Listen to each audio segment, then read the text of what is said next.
성경은 기적의 책이다라고 말씀드립니다. 사실 기적이라는 말은 각 나라 국어 사전 안에 다 들어 있습니다. 그런데 그 기적은 인간의 지혜의 총체인 문명으로 설명될 수 없는 말, 이제 이 기적인 거죠. 인간이 지혜롭다. 이것은 무슨 일을 하든 성과를 높이낼 수 있다는 거죠. 그러니까 지혜로운 농부는 농사를 지어서 어부의 먹거리까지 농사를 짓고, 지혜로운 어부는 고기를 잡는데 농부의 먹거리까지 고기를 잡는다는 거죠. 이게 지혜들이 모아서 이제 문명을 이루는 거죠. 그런데 기적이란 그 문명을 넘어선 그 무엇이다 라는 것입니다. 그런데 성경은 기적의 책이라는 거죠. 이제 이 놀라운 성경이 기적의 책이라는 것을 온몸으로 보여준 사람들, 이게 사도들인데요. 이들이 30년 동안 어떻게 기적의 책의 주인공이 됐는가, 어떻게 문명을 넘어서 변화된 기적의 사람이 되었는가, 이 이야기를 한번 이제 오늘 우리가 살펴볼 것입니다. 성경 전체에서 본다면은 이제 모세 오경이 있고 그 다음에 왕정 500년이 있는데 왕이 중심이 되어서 500년 동안 시대를 이끌었다 해서 왕정 500년이다 이렇게 표현할 수 있잖아요. 그런데 신약으로 오면 우리 예수님이 중심이 되어서 3년 동안 이끌었던 것이 사복음서 이야기인데, 그 예수님이 부활 승천하신 후 그 뒷자리를 사도들, 즉 예수님의 제자들이 사도들이 되는데 이들이 30년 동안 이끌었다 해서 사도행전 30년입니다. 이 놀랍죠. 이 사람들은 이제 어떤 사람인가? 먼저 시작부터 다소 어려운 질문들을 갑니다. 너무 긴장하지 말게나.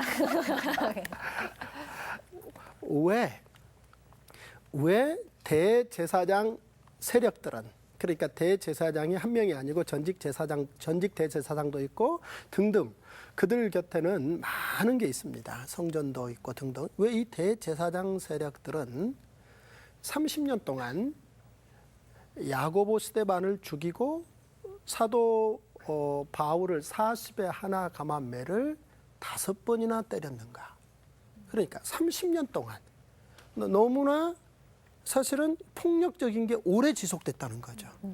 근데 참 약간의 그 어떤 사람이 이성을 잃고 어떤 폭력적 행동 또 언어 이런 사용을 하는 경우가 있다손 치더라도 하룻밤 자고 나면 후회스럽다. 내가 왜 이렇게 폭력적이었을까? 이게 인간이잖아요. 그런데 하물며 예루살렘을 성전 중심으로 이끄는 지도자인 대제사장 세력들이 왜 30년 동안 그렇게 살인적이고 그렇게 폭력적이었는가? 왜 그랬는가? 이 질문의 답이 사도행전 30년 안에 들어있다는 거죠. 굉장히 심각한 이야기죠. 그 이유는 이제 한마디로 이렇게 설명할 수 있습니다. 바로 대제사장 세력들과 사도들이 30년 동안 대립했기 때문이다.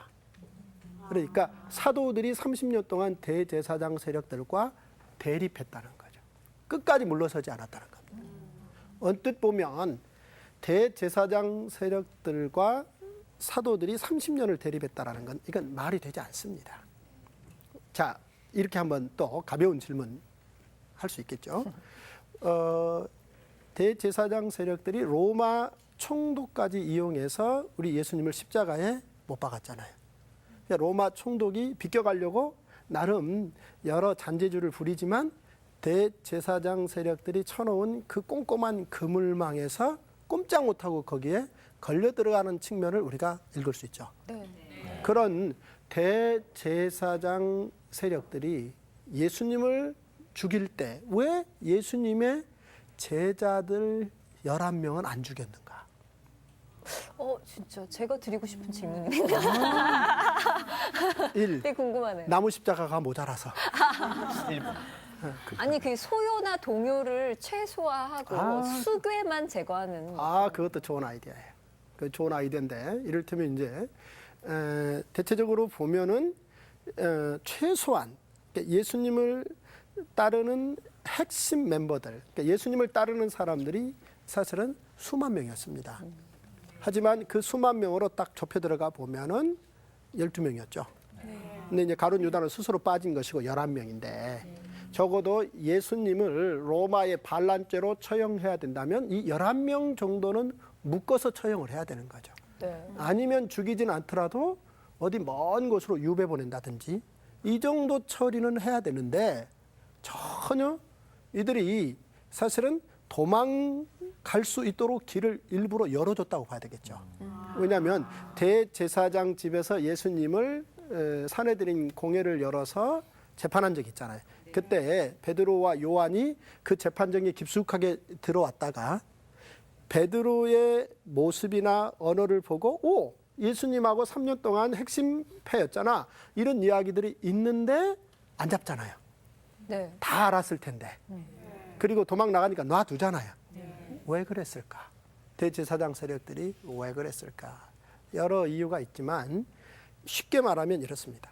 기대할 사람들이 안 된다는 거죠.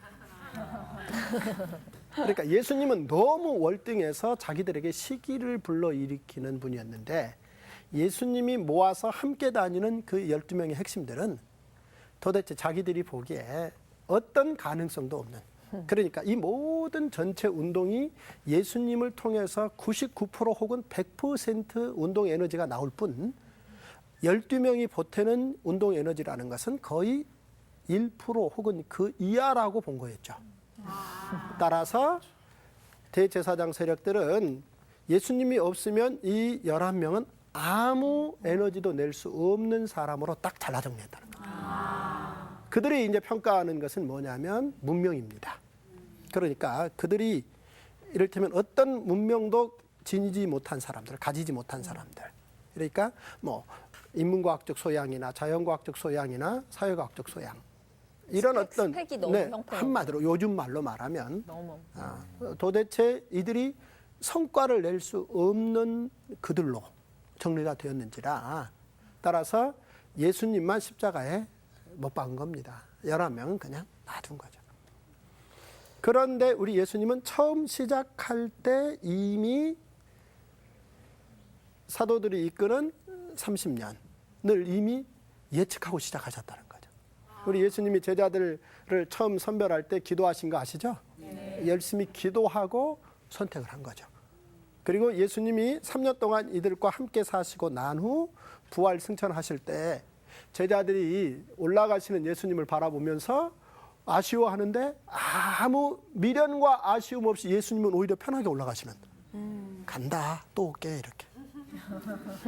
그런데 그 일이 있고 한 2달 만에 기적이 일어나 버린 거죠. 11명이 한 명을 더 보완해서 12명을 다시 모은 거예요. 그러더니 이 사람들이 그 무시무시한 예루살렘에서 둥지를 트는 거예요. 그리고 지난 60여일 동안 조용히 공개적으로 말 못해서 무서워서, 즉 대제사장 세력들이 무서웠잖아요. 그들이 무서워서 입 다물고 있었던 이야기를 해버리는 겁니다. 그랬더니 이 이야기가 퍼지면서 3,000명, 5,000명이 한꺼번에 그 12명 중심으로 모이는 거예요. 이제 드디어 예루살렘이 발칵 뒤집혀버린 거죠. 깜짝 놀란 겁니다.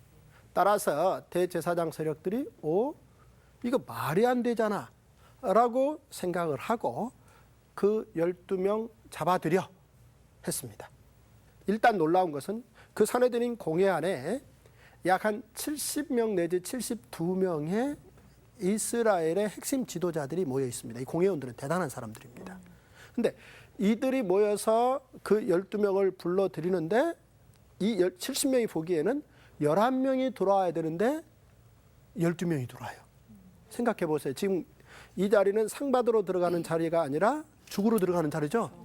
그러면 당연히 11명만 들어가야 되는데 한 명이 더 빠지지 않고 들어오는 거예요. 그러니까 일단 사내들인 공회원들이 숫자에 놀랍니다. 첫째는. 두 번째는 이들이 들어오는 방식에 있어서 네 발로 기어 들어와야 되는데 두 발로 걸어 들어오고 있다는 게 또 놀라는 거죠. 왜냐하면 그 자리에 예수님이 끌려가서 죄인으로 결정되고 십자가로 바로 가버렸잖아요. 그 무서운 자리에 대한 기억들이 생생한데 12명이 그 자리에 멋있게 당당하게 걸어 들어오는 거, 이거는 이제 사내들인 공회원들 입장에서는 막 뒷목이 뻐근해지는 이런 충격적 사건입니다. 상황은 거기에서 끝나지 않고 한 걸음 더 나아가서 이제 그들이 이 소요 사태가 무슨 일이냐라고 물었을 때 베드로가 하는 말이 당당하게, 이제 이 베드로의 눈빛은 전혀 떨리는 기색이 없고 약 한 2달 전에 겁먹고 들어갔다 겁먹고 돌아 나온 어떤 흔적도 없이 오히려 당당한 눈빛을 가지고 너희 대제사장들과 장로들아 그리고 이스라엘 모든 백성들아 이 사실을 알아야 된다라고 선언을 했습니다. 정말 깜놀입니다. 이게. 깜짝 놀랄 만한 일이에요. 왜냐하면 거기에 가말리엘이라는 이스라엘 역사의 3명의 위대한 지식인 에스라, 힐렐, 가말리엘, 이 3사람 중에 한 사람이 그 자리에 앉아 있습니다. 그 정도 되는 사람은 사실은 이스라엘의 이 율법은 물론이요, 세계 문명사에 대해서 모르는 게 없는 사람이고, 모든 사람은 그 사람 앞에서 잠잠하고 그 사람이 하는 얘기를 들어서 알아야지. 그렇게 대단한 사람들이 모여 있는데 베드로가 너희는 이것을 알라. 이 사도행전 4장에서 한 얘기입니다. 이 선언은요, 그들 전체를 진짜 충격받게 했습니다. 아니 이럴 수가. 우리가 뭘 모른단 말이야. 너희들은 다 갈릴리에서 고기 잡던 사람들이고 사실은 누구나 다 아는 사실인데 뭘 우리가 너희들에게 알아야 된단 말이냐 라고 그들이 의아해하는. 근데 거기에 대고 이제 베드로가 선언한 이야기는 예수가 하나님 나라를 완성했다는 겁니다. 이 얘기를 이제 쉽게 설명하면 이렇습니다.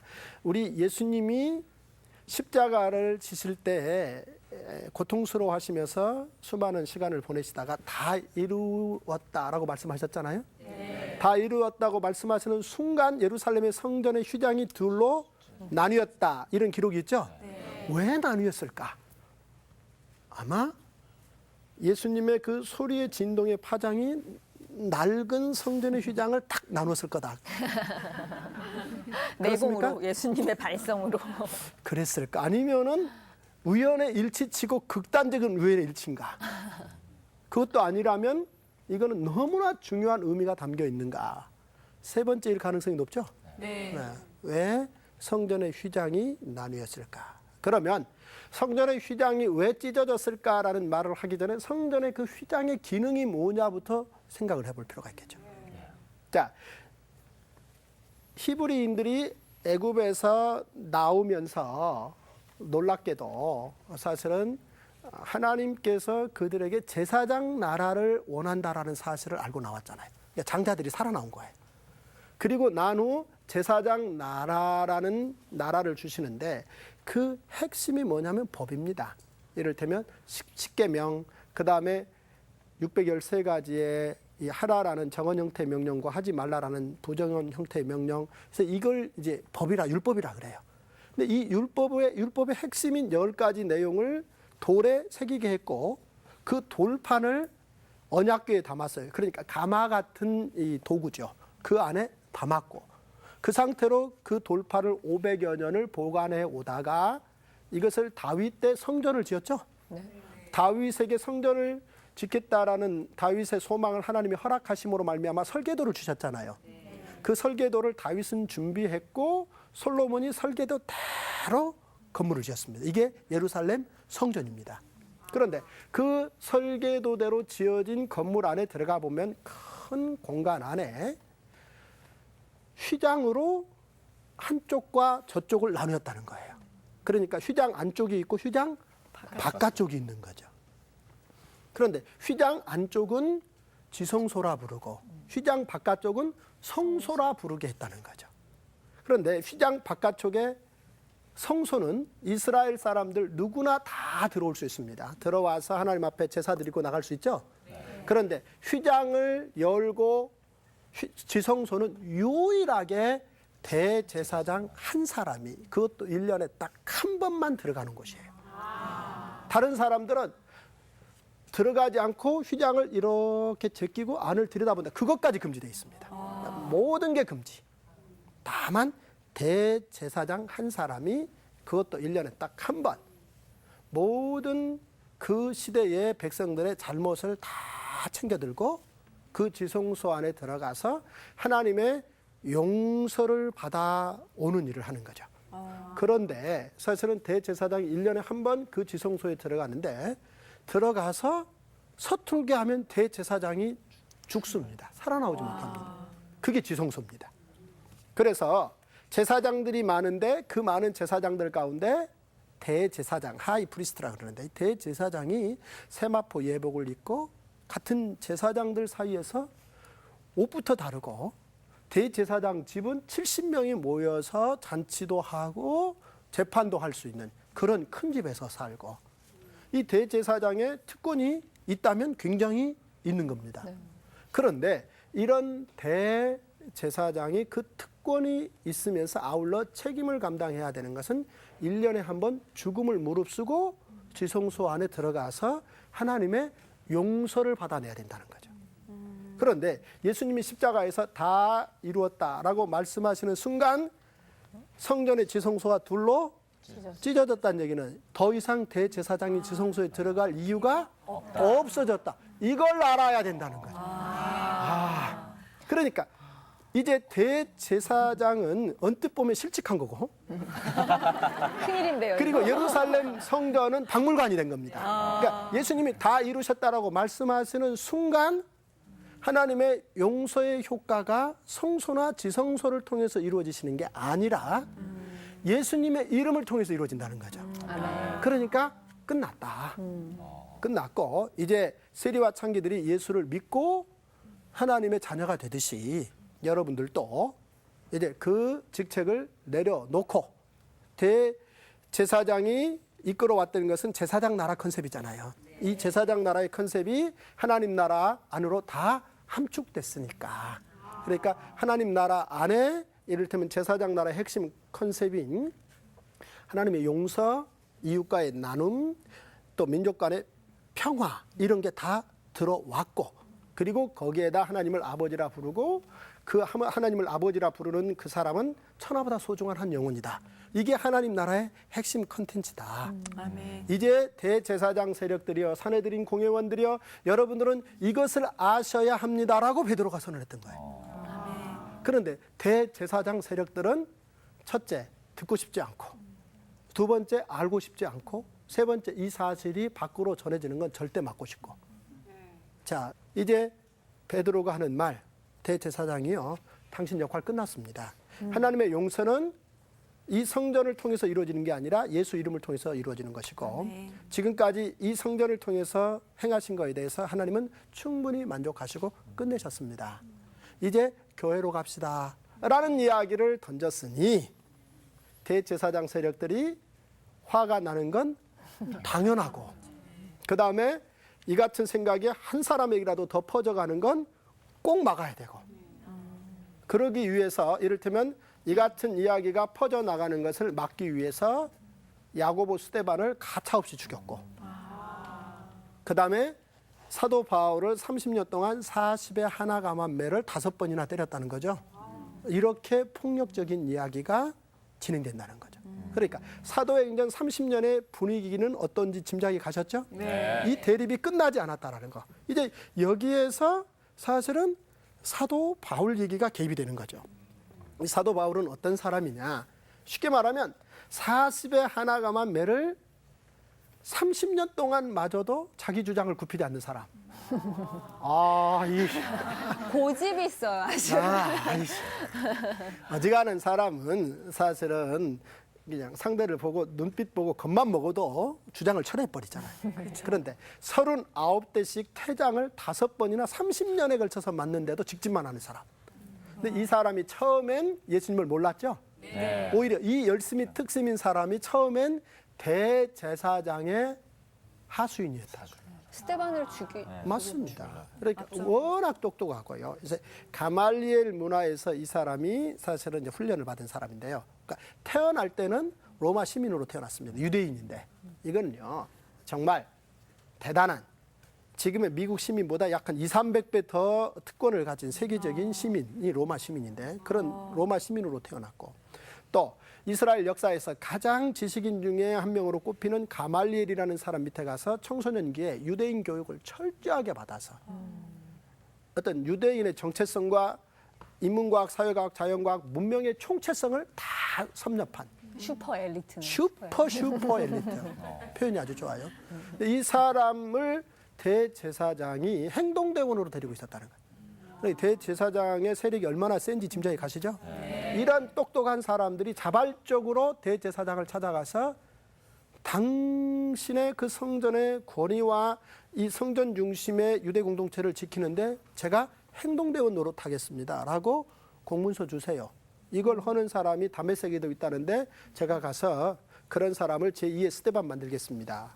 이렇게 자발적으로 요청했던 사람입니다. 이런 사람이 다메섹으로 온다니 다메섹 쪽 사람들이 긴장해요, 안 해요?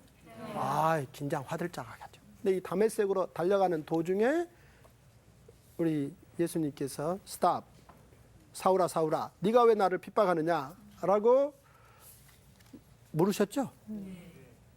사도 바울이 누구십니까? 네가 핍박하는 예수다. 사실은 사도 바울은 예수님을 만난 적도 없습니다. 그러니까 성도들의 핍박을 예수님은 당신의 핍박으로 받아들이신 거죠. 그러자 사도 바울이 순간 깜짝 놀라서 주저앉아 버립니다. 무슨 얘기냐? 충격받았다는 겁니다. 멘붕, 충격. 사실은 무슨 얘기냐? 구약 성경의 모든 율법과 선지자의 이야기가 스데반의 말 맞다나 하나님의 어린 양 예수님에 관한 얘기잖아. 이게 끝이 나버린 거죠. 사실은 이게 옳지 않다라고 생각했는데 결국은 이게 옳다라고 모든 걸 파악해버린 겁니다. 무슨 얘기냐? 충격은 어린아이들은 절대 받지 않습니다. 충격의 특징은 충분히 공부해 놓은 사람만이 충격을 받습니다. 근데 이 사도 바울은 워낙 월등하게 구약 성경을 공부해 놨는지라 예수님으로 율법과 선지자가 다 함축됐다라는 상황을 그 순간 알고 너무나 충격이 커서 사실은 눈이 안 보일 정도로 했다는 겁니다.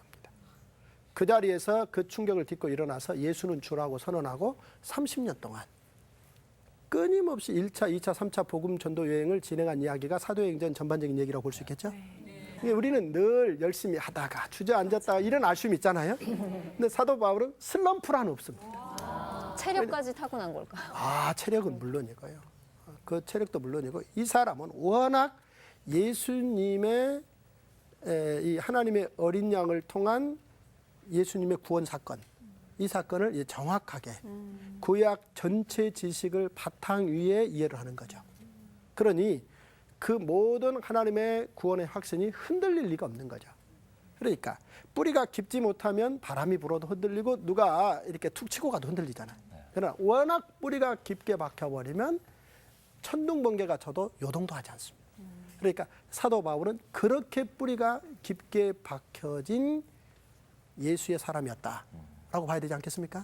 근데 이제 사도행전의 끝나는 이야기는 이제 이 사도 바울이 30년 만에 예루살렘을 다시 한번 팔칵 뒤집어 놓는 이야기입니다. 이제 드디어 30년 만에 지난 30년 동안 사도 바울을 40의 하나 감한매를 5번이나 때렸음에도 불구하고 꿇지 않는 거예요. 그래서 최종적으로 죽여야 되겠다라고 생각을 하고 예루살렘에서 40명의 자객이 준비되어서 사도 바울을 죽이려고 합니다. 이때 이제 사도 바울은 이 상황을 일단 로마 제국의 도움으로 좀 벗어나야 되겠다 생각을 하고 자기가 로마 시민인 것을 밝히죠. 그러자 로마의 천부장이 자신이 데리고 있는 1000명의 병력 가운데 마병 70명, 창군 200명, 보병 200명에서 470명을 동원해서 그 예루살렘의 소요 상태에서 사도 바울을 구해서 가이사라에 총독이 주둔하고 있는 곳으로 로마 시민 사도 바울을 보냅니다. 그곳에서 이제 총독 군사의 보호 속에서 2년을 보낸 로마 시민 사도 바울은 거기에서 1차 재판이 끝났음에도 불구하고 로마 시민권을 이용해서 로마 황제의 2차 재판을 받기를 원합니다. 무슨 얘기냐?